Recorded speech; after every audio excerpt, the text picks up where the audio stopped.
Okay, this is a short video on our 7510 stainless steel indicators, the 13. And basically, these are used for axle scales. So one of them is your junction box, goes through all your load cells.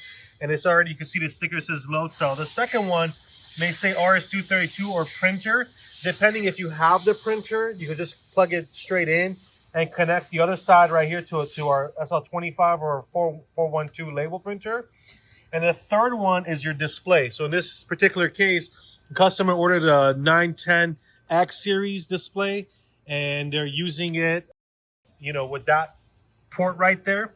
Now, in another case, if they were to buy software from us, then we would give you this little adapter right here, mini gender changer, and it's a female, two females, and connects these two males. So if you have a software, this will go to your laptop or PC.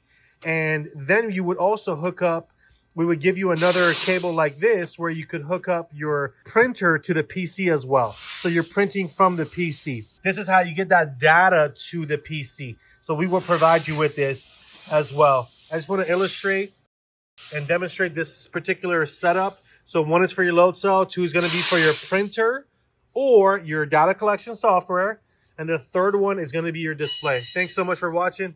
Have a great day. Bye-bye.